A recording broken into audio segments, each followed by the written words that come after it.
अगर आप artificial intelligence यानी कि एआई में अपना करियर बनाना चाहते हो तो आज का वीडियो लास्ट तक ज़रूर देखना, क्योंकि आज हम बात करेंगे बीएससी आर्टिफिशियल इंटेलिजेंस यानी कि बीएससी एआई कोर्स के बारे में।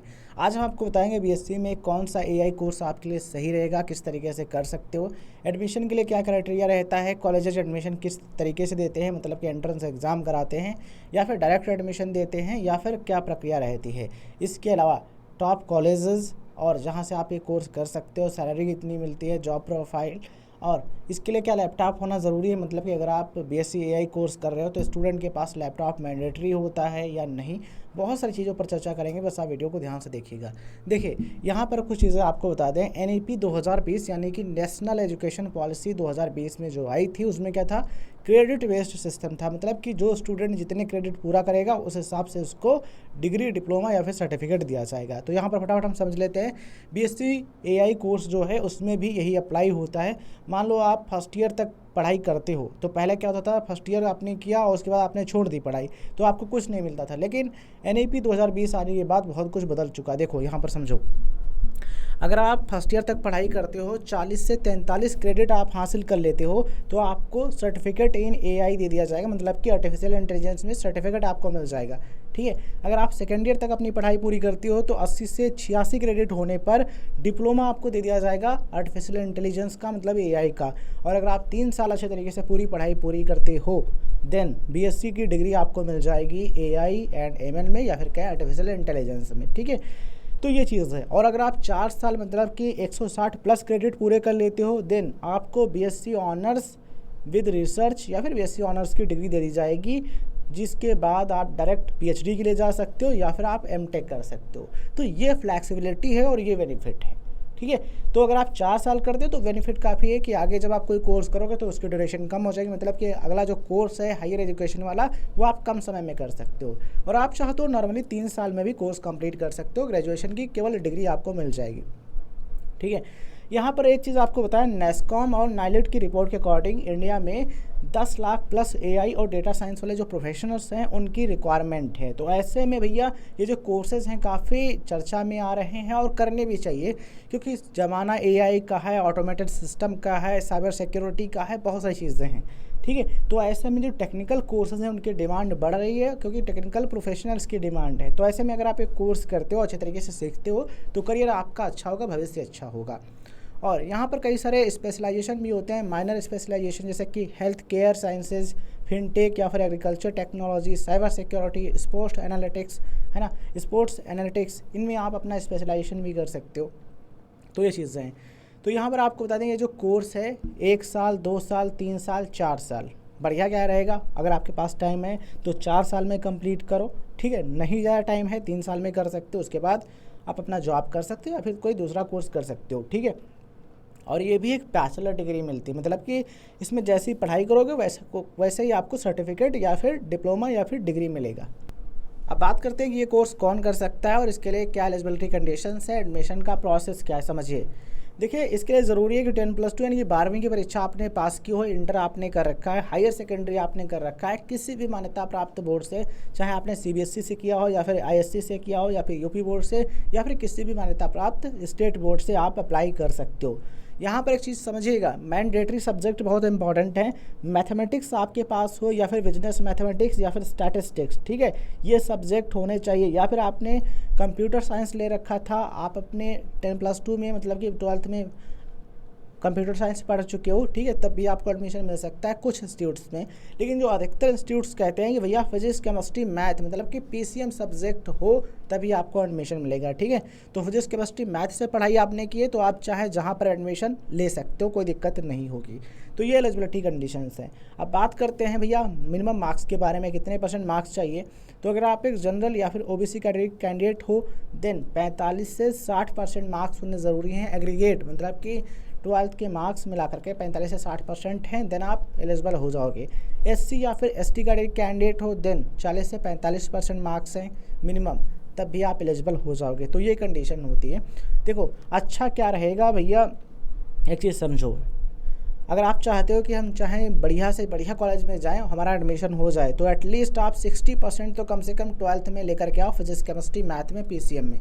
ठीक है, तो फिजिक्स केमिस्ट्री मैथ में कम से कम 60% आपके मार्क्स हैं तो आप चाहे जहाँ ले सकते हो, क्योंकि अधिकतर जो यूनिवर्सिटीज़ हैं, टॉप कॉलेजेस हैं, वो डिमांड करते हैं, तो आप वहाँ पर एडमिशन ले सकते हो, कोई दिक्कत नहीं होगी। ठीक है, चलिए अगर हम बात करें एडमिशन के रूट्स के बारे में तो 3 तरीके हैं। पहला समझिएगा, पहला है CUET। अगर आप CUET के थ्रू एडमिशन लेना चाहते हो तो कहाँ ले सकते हो? देखो, जो सेंट्रल यूनिवर्सिटीज़ हैं, जो स्टेट यूनिवर्सिटीज़ हैं, जो CUET UG का स्कोर एक्सेप्ट करती हैं, वहाँ पर आप एडमिशन ले सकते हो। ठीक है, CUET के थ्रू। इसके अलावा जो सेंट्रलाइज काउंसलिंग होती है स्टेट लेवल की, जैसे कि UPTSC या फिर इसी तरीके से अलग अलग स्टेट्स का जो टेक्निकल काउंसलिंग होता है, ठीक है, उसके थ्रू एडमिशन ले सकते हो। इसके अलावा कुछ यूनिवर्सिटीज़ अपना खुद का एंट्रेंस एग्ज़ाम कराती हैं, उस एंट्रेंस एग्ज़ाम के बेस पर एडमिशन ले सकते हो, या फिर डायरेक्ट मेरिट के बेस पर, मतलब कि 12th के मार्क्स के बेस पर भी एडमिशन ले सकते हो। जैसे कि प्राइवेट यूनिवर्सिटीज़ सिम्बायोसिस या फिर बेनेट या फिर गलगोटिया, शारदा, है ना, कई सारे जो इंस्टीट्यूट्स हैं वो 12th के PCM के मेरिट के आधार पर भी एडमिशन देते हैं। चलिए बात कर लेते हैं दोस्तों टॉप कॉलेजेस और उनके एग्जैक्ट कोर्स का नाम क्या है, फीस स्ट्रक्चर क्या है, सारी चीज़ें समझते हैं। समझिएगा, यहाँ पर हम बात कर रहे हैं STNB वैष्णव कॉलेज चेन्नई की। ठीक है, तो यहाँ पर कोर्स का नाम है, यहाँ पर देख पा रहे होगे, BSc इन आर्टिफिशियल इंटेलिजेंस। ठीक है, BSc इन AI कोर्स का नाम है। ड्यूरेशन है 3 साल, 6 सेमेस्टर में कंप्लीट हो जाएगा। और इसका जो एस्टिमेटेड फीस है, मतलब बिल्कुल करेक्ट नहीं, एस्टिमेटेड, ठीक है, वो टोटल 63,000 रुपये है, टोटल 3 ईयर्स का। एडमिशन कैसे मिलता है? 12th के मेरिट के आधार पर, ये गवर्नमेंट एडेड सीट है। ठीक है, तो ये सिस्टम है। वहीं अगर हम बात करें शारदा यूनिवर्सिटी आगरा कैंपस की, तो BSc इन आर्टिफिशियल इंटेलिजेंस ये कोर्स है, 3 साल में कंप्लीट होता है। एस्टिमेटेड जो फीस है 2,40,000 रुपये, 3 साल की। Admission 12th physics chemistry math या फिर फिजिक्स केमिस्ट्री बायोलॉजी। ठीक है, ध्यान रखिएगा, अधिकतर यूनिवर्सिटीज़ प्रेफर करेंगी फिजिक्स केमिस्ट्री मैथ हो आपके पास, मिनिमम 55% मार्क्स आपकी हों। कोटियास यूनिवर्सिटी ग्रेटर नोएडा की बात करें तो BSc in AI and data science. ठीक है, ये कोर्स का नाम है, 3 साल का कोर्स है। 2,75,000 से लेकर के 4 लाख रुपए तक फीस आपकी इस कोर्स में लग सकती है। एडमिशन जो है CUET UG के आधार पर या फिर 12th के बोर्ड के मार्क्स जो है उसके आधार पर हो सकता है। ठीक है, सिम्बायोसिस इंस्टीट्यूट ऑफ AI, ठीक है, इसमें BSc AI ऑनर्स या फिर रिसर्च, इस तरीके से नाम मिलेगा कोर्स का। 3 साल या फिर 4 साल में कंप्लीट कर सकते हो। 3 साल में नॉर्मल डिग्री मिलेगी, 4 साल का समय देते हो तो आपको ऑनर्स या फिर विद रिसर्च की डिग्री दी जाएगी। एस्टिमेटेड फीस 3,60,000 रुपये से लेकर के, समझो ये एस्टिमेटेड 3,60,000 पर ईयर की है। वहीं अगर हम बात करें टोटल कोर्स की तो 14 लाख रुपये प्लस तक जा सकती है फीस। ठीक है, और एडमिशन के लिए इनका एंट्रेंस एग्ज़ाम होता है सेट, इसके बेस पर एडमिशन ले सकते हो। यहाँ पर एक चीज़ समझिएगा, अलग अलग जो फीस का डिटेल है वो हमने आपको बताया है। जब आप किसी भी कॉलेज में एडमिशन लेने जाओ, पहले पता कर लो एग्जैक्ट कितनी फ़ीस क्या है, कोई हिडन फीस तो नहीं है, सब सही से पता कर लेना तभी आप एडमिशन लेना। ठीक है, चलिए इसको देखने के बाद काफ़ी आइडिया आपको लग गया होगा कि क्या कोर्स का नाम होता है और किस तरीके से फीस स्ट्रक्चर होता है।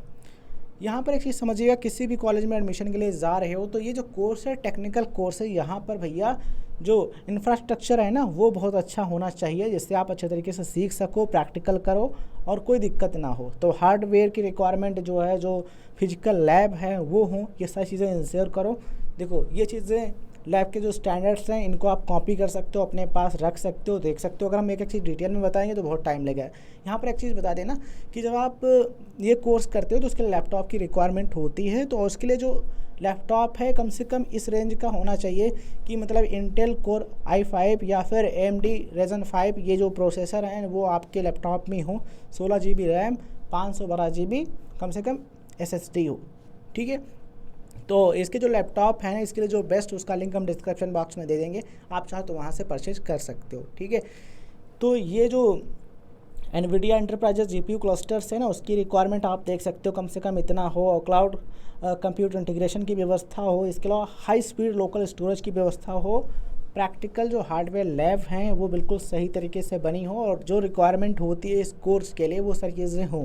ठीक है, तो स्क्रीनशॉट लेना, डिटेल में आप पढ़ सकते हो, ये बहुत ज़रूरी है। ये नहीं होगा तो आप सीखोगे कैसे, प्रैक्टिकल कैसे करोगे, क्योंकि पूरा जो कोर्स है ये इसी पर आधारित होता है। ठीक है, तो बढ़िया जो इंस्टीट्यूट्स होते हैं वो इन सब की व्यवस्था रखते हैं, लेकिन लैपटॉप आपको अपना खुद से लेना होता है, अपने यूज के लिए, पर्सनली सीखने के लिए। वैसे तो जो लैब हैं वहाँ पर आप अलग से सीखोगे ही। चलिए अब बात करते हैं दोस्तों करिकुलम के बारे में, क्या क्या चीज़ें रहती हैं first year, second year, third year में। तो समझिए फर्स्ट ईयर में यानी कि first semester and second semester BSc AI data science या फिर एआई एमएल, अलग अलग नाम हैं, थोड़ा बहुत स्ट्रक्चर चेंज हो सकता है। देखो डेटा साइंस है, वहाँ पर डेटा साइंस इंक्लूड हो जाता है। जहाँ डेटा साइंस नहीं है वहाँ पर अगर एआई एमएल वाला कोर्स है या फिर रोबोटिक्स वाला तो कुछ वो सब्जेक्ट ऐड हो जाएंगे। तो फर्स्ट ईयर की बात करें तो इसमें पाइथन के fundamentals, calculus, DBMS with SQL, ठीक है। इसके अलावा सर्च एल्गोरिथम्स हो गया, एडवांस पाइथन, जावा, ये जो स्ट्रक्चर है वो आपको देखने को मिलता है first year, second year, third year में, ठीक है। जो इंडस्ट्री के टूल्स हैं वो आप स्क्रीन पर देख सकते हो। तो कुछ तरीके से स्ट्रक्चर ये रहता है। बात करें कि बीएससी कंप्यूटर साइंस और BSc AI and machine learning, इन दोनों में क्या अंतर होता है, तो बिल्कुल इसका जवाब है हाँ, अंतर होता है। बीएससी कंप्यूटर साइंस जो है यहाँ पर general software engineering, web system, computing architecture, ठीक है, कैलकुलस, बेसिक ये सारी चीज़ें, मतलब कि इसमें प्रोग्रामिंग और वेब डेवलपिंग और सिस्टम एनालाइज करने वाला, ये सारी चीज़ें इसमें सिखाई जाती हैं, पढ़ाई जाती हैं, ठीक है। जबकि जो बीएससी एआई और मशीन लर्निंग वाला कोर्स है यहाँ पर भैया थोड़ा एडवांस लेवल पर आप जाते हो। यहाँ पर आप आ जाते हो ऑटोमेटेड सिस्टम में, एआई में, क्योंकि नाम है एआई का, तो आर्टिफिशियल इंटेलिजेंस है तो अधिकतर चीज़ें ऑटोमेटेड होनी है।